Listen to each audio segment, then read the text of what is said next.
The Blackburn Buccaneer was an example of British aircraft design at its best. Even today, it's still considered one of the finest low-level strike aircraft ever built. For 30 years, it served the Royal Navy and the Royal Air Force with the greatest distinction.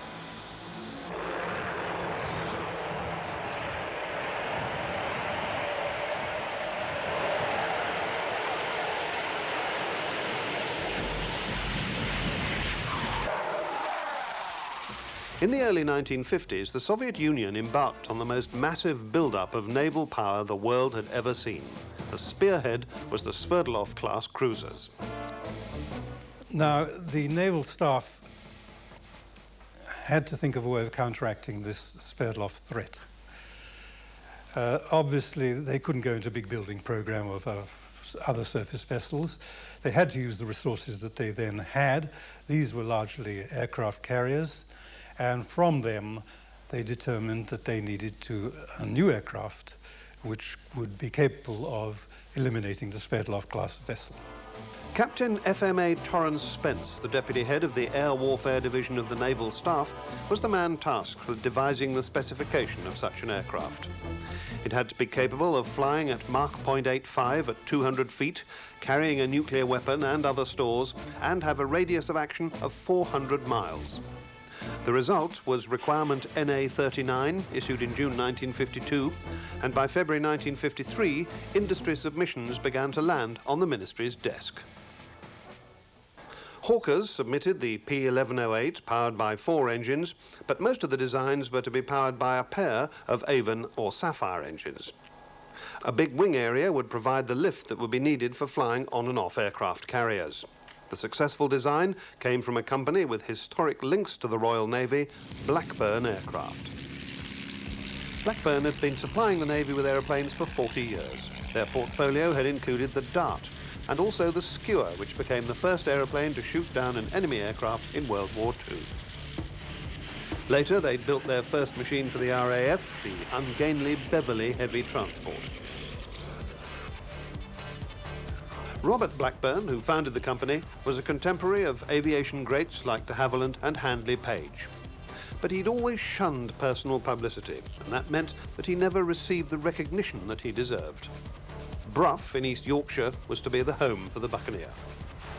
The Blackburn B103, now called the NA-39 after the naval requirement, was a completely different project to anything Blackburn had done before. It was their first jet aircraft, and they had to learn new manufacturing techniques and systems.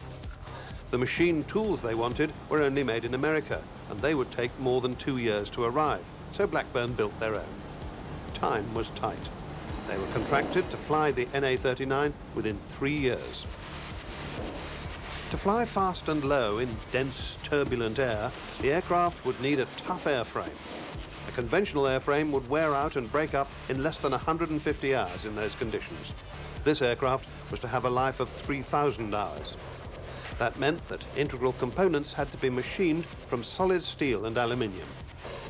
But all that extra durability meant a loss of performance. As the airplane was to be launched from an aircraft carrier, to some extent you could say that the takeoff problem was taken care of by the energy that the carrier could provide in the catapults. It was a catapult launch, of course. The problem was it was a big, heavy airplane, the biggest and heaviest the Royal Navy had, and their carriers weren't all that big. Therefore, you had to effect a compromise between an airplane which was to fly in rough air very fast, and therefore wouldn't want a very big wing if it were to avoid fatigue problems attendant on the vibrations that were being transmitted to the structure, and the conflicting requirement of a large wing area, or a lot of lift to be more exact, that you required to land back on the carrier, or indeed come off the end of the carrier. What they did on the Buccaneer, and to an extent this had already been applied on such airplanes as the Scimitar, a previous naval airplane, and the American Lockheed F-104, was to blow air tapped off the engine over the landing flaps. This augmented the lift over these surfaces and therefore augmented the lift of the wing. In March 1958, the prototype was covered in security shrouds and taken to the Royal Aircraft Establishment at Bedford. At the beginning of April, the month in which they were contracted to fly the aircraft, everything looked good.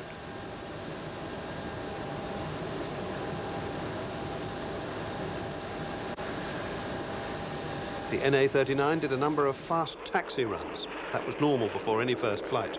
But unfortunately, a tyre burst and it blew a hole in the wing skin. The team immediately set about mending it. On the very last day of the month, the 30th of April 1958, the Buccaneer took to the skies in the capable hands of test pilot Derek Whitehead and observer Bernard Watson. It climbed to 17,000 feet and the flight lasted for just 39 minutes. It was an unparalleled success, not only that, but it had all happened just 33 months after the contract had been issued.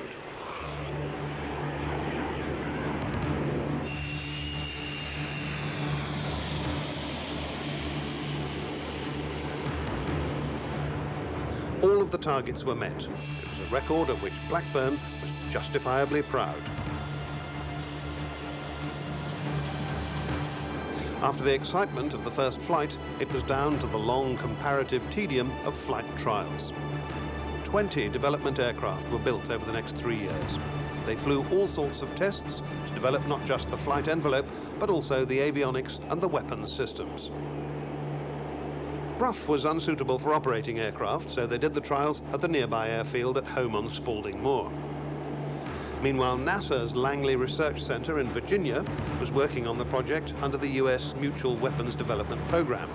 As well as that, the United States contributed some $13 million worth of flight test instrumentation. Buccaneer was to be the last British aircraft to benefit from US help in this way.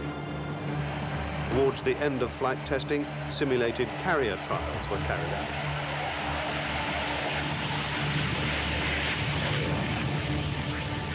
In January 1960, they flew deck landing trials on HMS Victorious as she sailed in the English Channel in all sorts of weather conditions. Derek Whitehead made the first deck landing, and 30 takeoffs and landings were achieved over the next few days. Then they tried getting the aircraft from the hangar to the deck. The lift was very small.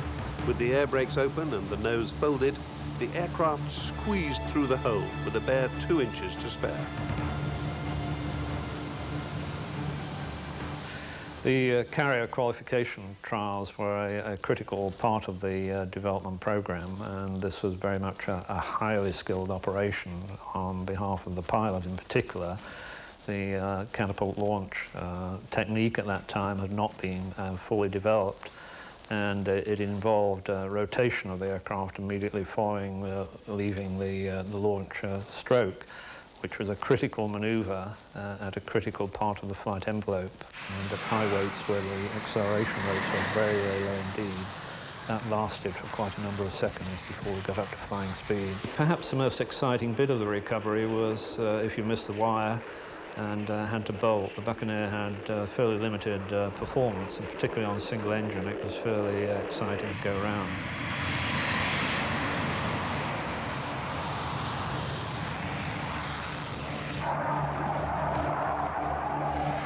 In July 1962, 801 Squadron Fleet Air Arm arrived at Lossiemouth to become the first operational Buccaneer squadron. After a work-up period, they left for HMS Ark Royal in February 1963.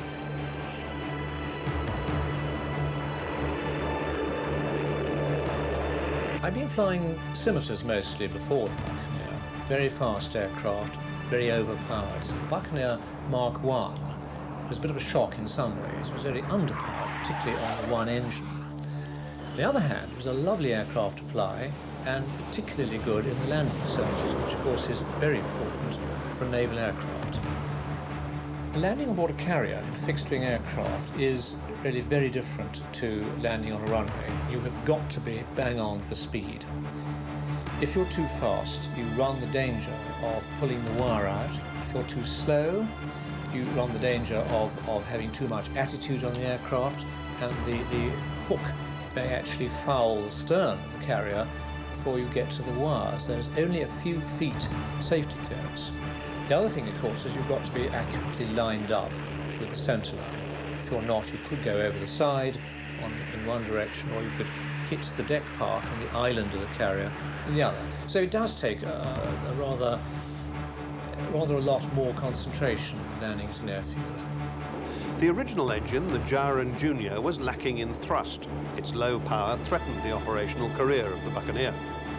But Rolls-Royce had been developing a new engine which would provide the extra thrust that the Navy needed. These new Spey engines were installed, creating the Buccaneer Mark II. Each Spey developed a little over 11,000 pounds of static thrust, increasing the range by 600 miles and doubling the weapons load to 16,000 pounds. The Buccaneer was now a truly effective long-range strike weapons system. In the event of war, the Buccaneers would be used to eliminate the Soviet Sverdlov threat.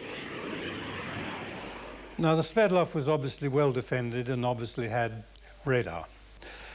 The attacker must therefore get close to it undetected and preferably survive.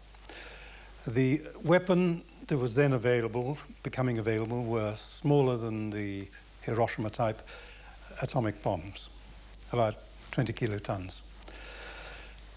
The Buccaneer was to carry one of these, and the attack had to be made under the radar, and this was then specified as a low-level attack over 100 nautical miles at 0.85 of the speed of sound, which is about 550 knots, about 650 miles an hour.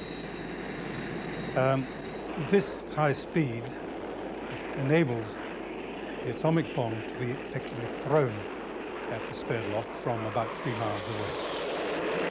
It could also carry 4 conventional iron bombs, 1,000-pound bombs, 2 by 2. However, we did encounter problems during development with these bombs because they started life close together, a matter of inches apart in the bomb bay. And with at high speeds, even the low disturbances that we had in this bomb bay were sufficient to make them bang together when they came out. At first sight, this seemed to be very disturbing, to have bombs banging together within a few feet of your aircraft. But in the end, after trying a number of aerodynamic fixes to get the airflow right in the bomb bay, we eliminated the problem by the simple experience of angling out the guns which fired out the bombs, and we never had the problem thereafter. As well as the bombs, the Buccaneer could carry plenty of other underwing stores. For instance, SNEB rockets, guided missiles, and the Martel air-to-surface precision tactical missile. But it had no way of defending itself.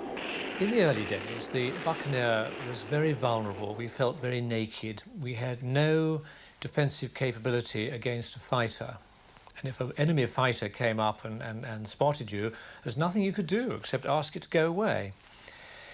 So when we were going through the Suez Canal in HMS Victorious, I was senior pilot of the Buccaneer Squadron 801.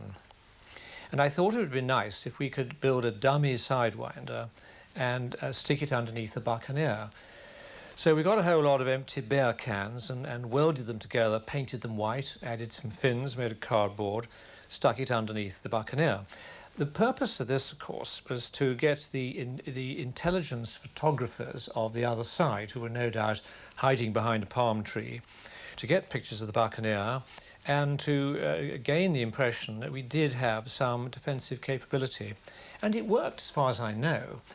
Certainly, the missile stayed on the Buccaneer until halfway through the canal, when Commander Eyre went to lunch, and on his way to lunch he spotted this thing, which was against all the rules and regulations, and had it removed. But I like to think that the other side got the impression that the Buccaneer had now got some self-defence capability. On the 18th of March 1967, the supertanker Torrey Canyon ran aground 16 miles off Land's End. It was carrying 118,000 tons of crude oil. The Buccaneer had not been used in anger so far, but it was now involved in Operation Sink Ship. The irony was that that gave it credit for sinking a bigger tonnage of shipping than any other aircraft had achieved before.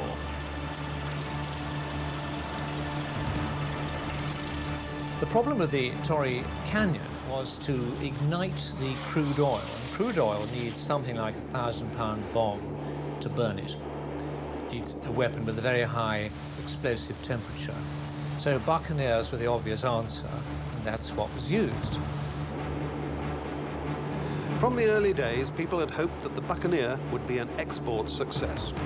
Both the US Navy and the West German Kriegsmarine squadrons had been thought of as possible markets.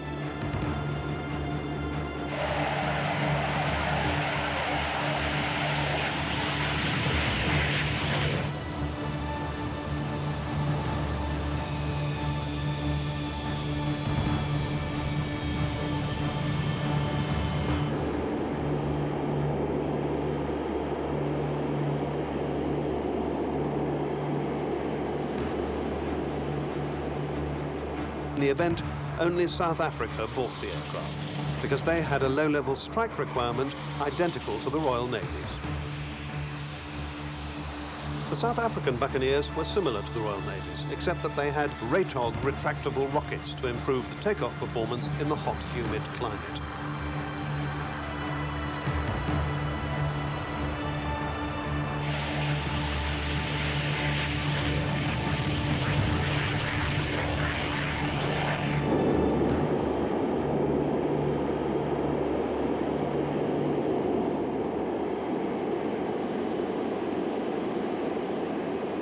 In 1965, TSR-2 was cancelled, but then it was suggested that the Buccaneer might fulfill the RAF's requirements. After 3 years of considering American aircraft, the Ministry of Defense announced an order for the RAF Buccaneer.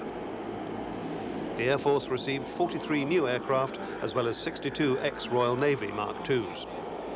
Extra fuel tanks increased the RAF Buccaneer's range so that they could fight in all the relevant areas of the North Sea and the Mediterranean. For more than 20 years, Buccaneers gave sterling service to the RAF. But as a maritime strike aircraft, it only managed to show its worth during exercises with the Navy. Near the end of its service life, the Buccaneer was still proving that it could make the grade. In their last Buccaneer Overseas Detachment, 208 Squadron have arrived for exercises at Gibraltar.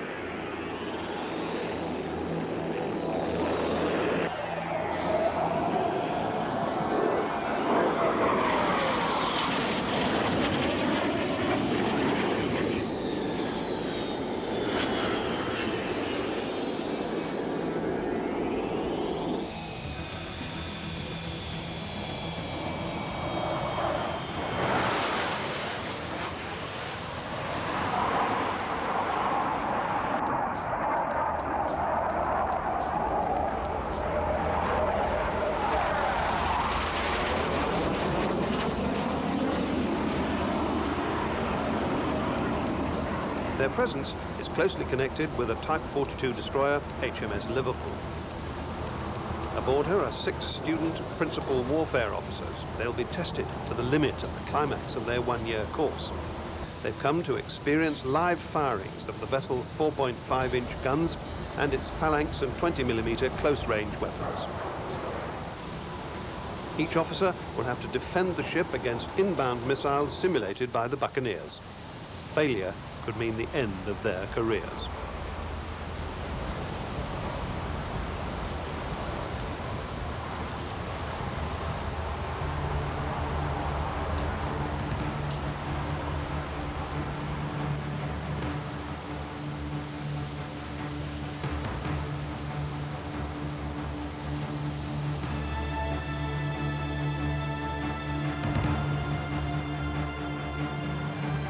The Buccaneer crews put their attack plans together.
The first one was a seagull attack, so we launched from quite a reasonably long range, well outside their radar. Their missile system will usually go out about half the range that we fire the Seagull from, so we'd be very safe doing that. But once we've done that, we then fly the profile of the missile, because otherwise we'd just turn away and they'd never see anything.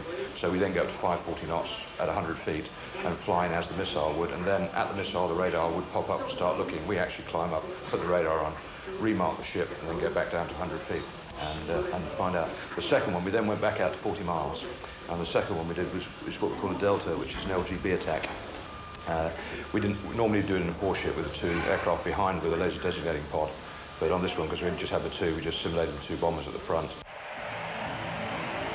Some of the aircrew in Gibraltar took part in the Gulf War. After 20 years in service, the RAF Buccaneers went into real action for the first time.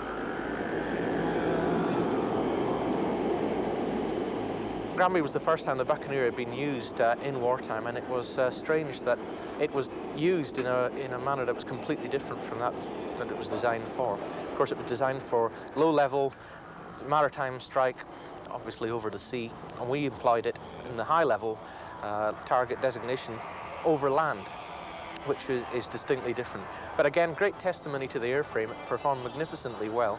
It handled well at height, and we managed to, through subtle tactics, get the pilot's eyes onto the target.